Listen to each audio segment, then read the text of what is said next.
वंदे मातरम,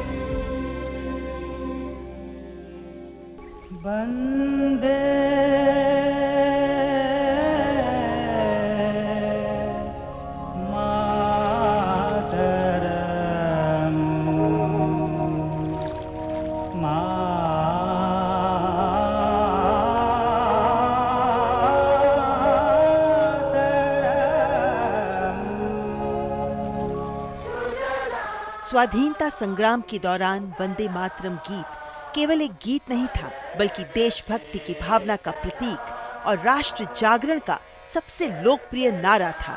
स्वाधीनता आंदोलन के दौरान राष्ट्रभक्तों और स्वतंत्रता सेनानियों के लिए जहां ये एक संकल्प गीत था, तो वहीं आजादी के संघर्ष में जूझ रहे नौजवानों के होठों की अनिवार्य गूंज भी था।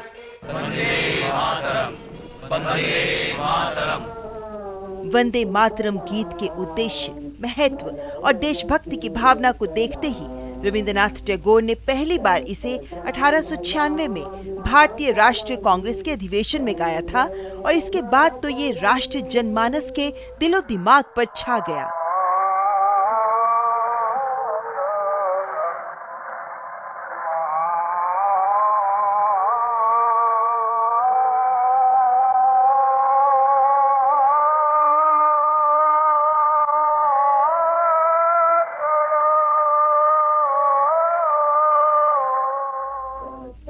वंदे मातरम गीत की ताकत देखने को मिली 1905 में, जब ब्रिटिश सरकार ने बंगाल को विभाजित करने का कुटिल निर्णय लिया। अंग्रेजों के इस बंग भंग निर्णय के खिलाफ शुरू किए गए स्वदेशी आंदोलन के दौरान वंदे मातरम सबसे प्रमुख नारा बन गया।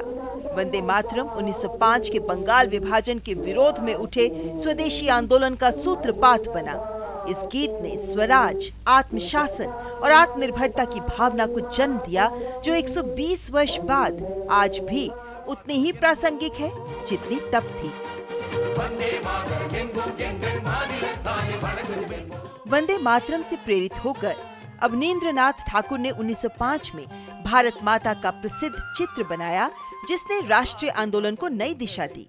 इस गीत ने भारत को मातृभूमि के रूप में देखने की भावना जगाई, जो यूरोपीय देशों की पितृभूमि की अवधारणा से अलग थी। वंदे मातरम में भारत माता को सन्यासिनी के रूप में दर्शाया गया है, जो अपनी संतान को ज्ञान, अन्न, वस्त्र और धर्म प्रदान करती है।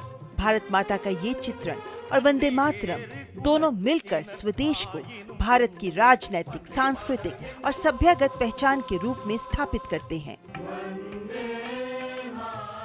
यही नहीं, 20वीं सदी के आरंभ में वंदे मातरम ब्रिटिश आर्थिक नीतियों के विरोध का भी प्रतीक बन गया। अरबिंदो घोष, लाला लाजपत राय और बाल गंगाधर तिलक जैसे नेताओं ने वंदे मातरम को एक जन घोष के रूप में इस्तेमाल करने का आह्वान किया, जिसे हर भारतीय ने सर आंखों पर लिया।